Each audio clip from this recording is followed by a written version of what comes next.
tem várias soluções. Inclusive, nós desenvolvemos uma tecnologia que a gente chamou de Tech Garden, que na verdade são placas, é um pouco mais complicado de explicar, mas que você tem sob o jardim, né? E ela deixa que a água passe, essa água fica na laje e depois por um sistema de capilaridade ela irriga o jardim sem necessidade de bombas e provavelmente com a própria chuva. É um jardim auto-irrigável. Auto-irrigável e sem energia elétrica. E aí, sem contar também a questão estética também, porque um telhado verde, além da questão estética, quer dizer, fica muito mais bonito do ponto de vista de paisagismo. Muito mais bonito do ponto de vista total, porque hoje em dia a questão da sustentabilidade pega um item que eu acho importantíssimo, que é a questão da sustentabilidade pessoal.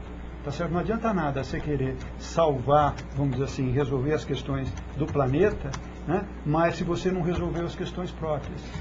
Você pode plantar, por exemplo, uma horta, por exemplo, ali em cima, Exatamente. onde você próprio produz alimentos para aquele edifício, por exemplo, né? Exatamente. E não só horta, mas também como outras coisas, como chás, como frutas para passarinho, porque a cidade não é feita só de pessoas, né? Você tem os pássaros, você tem as borboletas, você tem os esquilos, na verdade a intenção... O ecossistema como um todo, digamos assim, né? Você realmente dá lugar para todos, é esse o objetivo.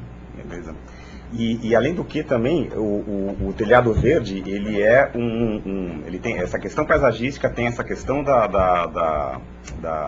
Ambiental, da alimentação, né? Uhum. E reflete também internamente dentro do clima do edifício também, né? Não só dentro do clima do edifício, mas também como no clima da cidade, né? Foi feito um trabalho há alguns anos mostrando que São Paulo, por exemplo, se a gente pegar a cidade de São Paulo, ela tem aquilo que a gente chama de ilhas de calor, né? São Paulo, todo mundo sabe, era a terra da garoa. A partir do momento que começou essa construção, essa quantidade de edificações, né, você tem então essa reflexão do sol que esquenta demais. Isso é péssimo, porque esquenta muito durante o dia e esfria durante a noite. É um clima meio de deserto. É o que estamos vivendo cotidianamente aqui na cidade de São Paulo. E a vegetação, ela tem essa característica, ela pode balancear isso aí. Então, durante o dia, ela minimiza o calor e à noite, ela minimiza o frio.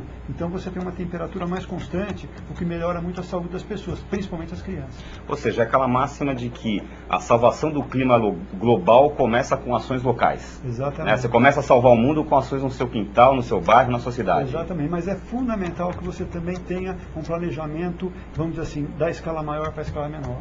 Senão a gente começa a ter sempre soluções pontuais, sem ter a visão do todo. Okay. Né? E você falou do LEED, que é uma certificação verde americana. Isso. Existe também o Aqua, que é uma certificação europeia. Elas são muito diferentes? Elas são diferentes no seu processo. O LEED, vamos dizer assim, praticamente são essas pontuações que você faz e depois você acompanha. O Aqua, ele cuida mais de processos. Vamos dizer assim, uma certificação, ao meu ver, muito interessante, embora tenha sido muito pouco usada no Brasil, porque nós estamos muito mais ligados aos processos americanos. Até porque os empreendimentos particulares, normalmente os empreendimentos imobiliários, né, essa questão do LEED começou pelos empreendimentos corporativos, que são grandes escritórios. E esses grandes escritórios são destinados a quem? Às multinacionais. E as multinacionais estão muito ligadas aos Estados Unidos. Então, interessa muito o sistema LEED em função disso. Então, de repente, a gente fala muito em Green Building Council, em LEED, mas a gente também tem um outro processo que é interessante. Agora, você que está ligado bastante a essa questão, você é paisagista e tem os principais escritórios, se não o principal escritório de paisagismo brasileiro, como é que está esse mercado de Green Building? Como é que você está avaliando isso? Ele está em franco crescimento, na velocidade desejável, poderia ser mais? Como é que você avalia esse mercado de Green Building? Quando você fala em Green Building, você está falando de certificação. Certificação é um selo, que na verdade você se candidata, você preenche todos os quesitos e eles vão te dar depois o tipo de certificação que você merece, porque inclusive tem várias graduações, né? Você tem a platina, você tem ouro, você tem prata, você tem a normal. Então você vai estar ali. Agora, o que eu vejo? Eu vejo que não necessariamente você precisa ter o selo. É muito importante você ter ações sustentáveis. O que quer dizer isso? Na verdade, o paisagismo, há muito tempo ele já trata dessas questões, mas agora, em função que o clima está muito diferente do que está acontecendo, em função, por exemplo, do Al Gore ter feito todo aquele trabalho, fez o livro, depois fez o filme, Uma Verdade Inconveniente. Isso foi muito importante porque as pessoas começaram a entender esse processo, as pessoas começaram a entender, né, que o planeta ele é uma ilha, vamos dizer assim, uma pequena ilha, e a gente precisa cuidar dele, mesmo porque muita gente fala, né, que precisamos salvar o planeta. Eu acho isso de uma arrogância incrível das pessoas. Acho. Porque é o seguinte, é como se nós fôssemos os grandes salvadores do planeta. E, na verdade, nós provocamos uma série de coisas, uma ação que o planeta está dando uma reação. Nós somos, na verdade, os grandes predadores do planeta até agora. Exatamente. Agora é o seguinte, nós somos nos salvar. Porque não salvar o planeta, não salvar. O planeta vai continuar existindo, apesar da gente. Né? Ou sem a gente. Ou sem a gente. Nas piores condições possíveis. Já aconteceu várias dizimações, os dinossauros, antes dos dinossauros, outras dizimações já aconteceram. E se acontecer mais uma, vai ser apenas mais uma. Ou seja, se não cuidarmos de nós mesmos, seremos os próximos dinossauros daqui a um tempo. Nós estaremos realmente em extinção. Nós somos uma espécie em extinção. Ou a gente cuida da gente, ou a gente vai acabar. A única diferença entre nós e os dinossauros é que nós temos inteligência, capacidade de entender e cuidar de certos problemas. Se isso não for colocado em ação, a gente vai... Olha, eu não sei, porque a gente está até deixando isso muito para depois. Nós estamos, sabe, assim, realmente a gente precisa começar a cuidar. Tanto é que aconteceu agora um congresso, né, de arquitetura internacional paisagística, aconteceu no Rio a semana passada, cujo tema era essas infraestruturas verdes, né? O que são infraestruturas verdes? São você começar a usar a natureza no processo urbano. Hoje todo mundo já sabe, a população urbana é maior que a população rural. Então é o seguinte, ou você cuida das cidades, ou a cidade vai realmente também ter as suas reações, tá certo? Vão entrar em colapso, né? Vão entrar em colapso. Então é o seguinte, qual é a principal intenção da infraestrutura verde? É você trabalhar a favor da natureza e não contra a natureza.